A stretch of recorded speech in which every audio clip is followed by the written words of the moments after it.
I am now talking to Grady Smith, a Big Ten football official, and he also spent 12 years in Big Ten baseball. He's also done some college championships, and welcome very much. He's going to talk to us a little bit about mental fitness and why it's important for sports officials. So Grady, go ahead. That's the first question. Why do you think mental fitness is important for sports officials? I think it's important because it keeps you sharp, keeps you alert, and ready for what's about to come your way on the field or the diamond. Okay. Do you think like how can the mental fitness actually influence an official's ability to manage a game? And maybe give me some examples from your career, because you've been successful. So obviously you have the tools to manage a game. I mentioned, or I noted three things here that popped into my head initially. So mental fitness, it'll affect your ability to track pitches from the pitcher when you're behind the plate. That's basically a reset your mental psyche pretty frequently throughout the game. You could anywhere from 150, 200, 250 pitches in a particular game. So another one would be it would affect your ability to anticipate where a play might cause you to have to go for coverage. We don't typically try to anticipate making a call, but you routinely have to anticipate what's going to happen with regard to player movement, how the play is going to develop and such. So using that, that type of mental fitness will certainly help you thrive in that regard. And then another aspect where I think it comes into play is if you aren't mentally sharp when you're in dialogue with coaches, players, or sideline personnel. I'm a sideline official, so I have that all game long. That could catch you or trip you up when you're in that conversation in the heat of the moment. You could say, you could state a rule that's not correct, or you could say something that would get yourself in trouble, or a hot mic could pick you up. So those things. So you really have to think about your environment and your surroundings, and process the words that you're thinking versus what's coming out of your mouth. So how do you personally prepare yourself for that? Because we're talking about, focus, communication, anticipation. What do you do to personally prepare yourself for those situations? Well, I think that there's nothing really specifically that I do. Try not to treat the moment for too high or too low from what it really is. Obviously when it's crunch time in the game, certain things are happening or scores tight, and maybe the last play of the game, that's an opportunity for an individual to get to amplify their emotions or stress level or what have you. But it's the goal that you try to do is not get as high as the highs and not get as low as the lows. Just try to even keel throughout the game. And that I think that helps keep everyone grounded and, not to get too low if you don't particularly you're having a good day. Because I mean, that's the whole thing about, this avocation is, we're human too. The expectation is that, you're batting 100% and then you get better from there. So, I mean, the scrutiny that we're under is tough. We're supposed to manage a game and be right all the time when the players or the plays that we're managing, they're not 100% right all the time. So the scrutiny and the level of expectation is sometimes unachievable. Yeah, absolutely. It's funny because I talked to a coach earlier today, and he was saying that, some of the most successful officials understand that, they referee by the spirit of the game and they just have a feel for the game. How do you feel about that? Do you think that's true?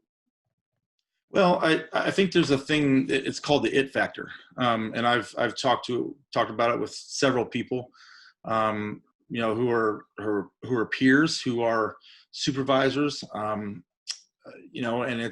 you can usually tell someone that has that within about the first, 3 to 5 minutes of meeting them or seeing them in their craft. And it's something that you can't teach, you can't learn. It's you either have it or you don't. And I think the people that are very good, and I'm not just talking officiating, I'm talking about, whatever avocation or craft a person's in, that that it factor is what, if it's prevalent, they're going to do very well. And even if something doesn't go their way, they're going to have the mental capacity to get through that situation and not dwell on it. And that's, I think we're talking about that gamesmanship factor, right? That, all the coaches, I mean, that's inevitable in any sport, in any type of game. And I think that's important, being able to manage that. So, and I think in the sports you do, and, again, I've been a soccer official for a ton of years. There's a team, you have to work as a team. So there's that team dynamic as well. Talk to me a little bit about, the mental fitness of a team and how that actually affects the group dynamic, the people that you have to work with. Well, you have varying levels of mental ability on the crew, and you can have an official on the crew that is always high performer in that regard. He's having a bad day. It happens. I mean, the environment you're in, something goes wrong, or a couple things go wrong, and so the one thing is that you have to recognize that as being a crewmate. Maybe every dead ball, hey, you go over and talk to him and say, hey, you doing okay? Have them, just have that little bit of dialogue. Or sometimes you have to expand a little bit outside of your area to help them, and that will get them back on track. Or, hey, go over we have the O2O system, the communication system, official with official. Makes a call, and you have it as well, but you don't throw on it because it's technically outside of your area. So go to the O2O and say, hey, great call. That positive confirmation. I'm not necessarily that kind of person. I tend to dwell on the negatives, because fixing the negatives help you get better. I've always said I don't need sunshine. I need to know what I need to get better on to help me get better. But not everybody's like that. So, being able to reinforce that positivity to help get them mentally back on track is sometimes a trick that I know I use. I don't know if anybody else uses. I'm sure there are, but those positive words help a lot. So it sounds to me like whether, positive feedback, negative feedback, you find a way to handle it. So you just take the feedback and you kind of move on from there, which I think is great. And I think that's what you're telling me. So do you have tips then, like for other officials, how you keep yourself mentally fit, and what would you kind of offer to other officials? Like, what tips would you give them? So the things I wrote down for this one were, get into a routine every play. We talk about, pre-snap routines.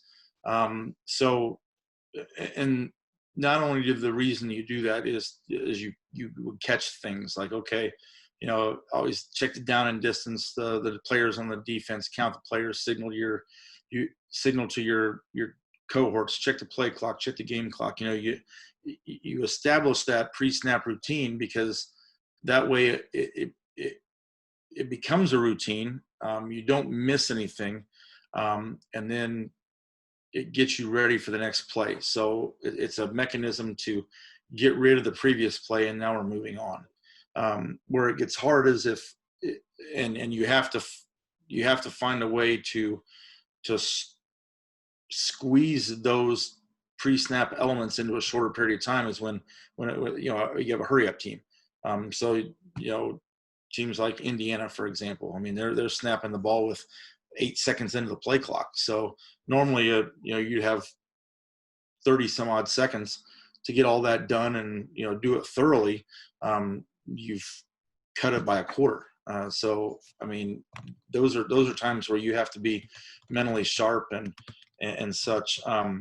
Before each game, another thing that I know I've always done, and now more people are doing it, are when you have the pregame time, and we're out there even longer. I think it's 75 minutes before the game. We got to be out there. Is to work plays. So the teams are running their plays. Work the plays as you would work them on the field. Now, if they throw an incomplete pass, you're not going to signal incomplete, but mentally you're you're watching what the receivers are doing. You're watching the defensive backs. How much are they hand fighting? How, are they holding their own guys? I mean, stuff like that. You've already seen it on film, but that's from, up above the stadium or TV cameras. Now you're looking at it from the view that you'd be looking at the whole game. So viewing that sort of thing, okay, the receivers coming off the line hard when the ball's not going to them, or are they only doing it when the ball is going to them? Those kind of things. And just to, get your eyes prepared to what you're going to see and how the speed of the game and such. That's something that, pretty much everybody on the crew can do. It's not just my position. So. I absolutely agree. And I have to tell you, I love your perspectives and I completely understand why you've been so successful. Is there anything else you'd like to add that maybe would help some of the officials that are going to be viewing my website? I think I'll just leave you with this, that, like I said earlier about the competition aspect, be a good crewmate, don't be a supporter. Don't be one that picks up the phone after a game or when you see something on TV or, posting on social media about something you saw in a derogatory manner. We're all a team. It's a great fraternity to be in. And I say fraternity, it's men and women, but it's a fraternity, and everybody, the coaches and the players, they don't care about us. It's the officials banding together and trying to lift each other up and teach and help and motivate. So in that regard, go back to the positivity that we talked about earlier of there's nothing wrong with talking to others about something that went wrong and how do you learn from it and such, but don't go on social media blasting other officials and talking bad about them, because there's a lot of eyes out there watching, and you can hurt your career before it really even gets started by doing that kind of stuff. So be positive in that regard. Watch and read more than you talk and type, and you'll be all right. Well, thank you so much. I absolutely appreciate it.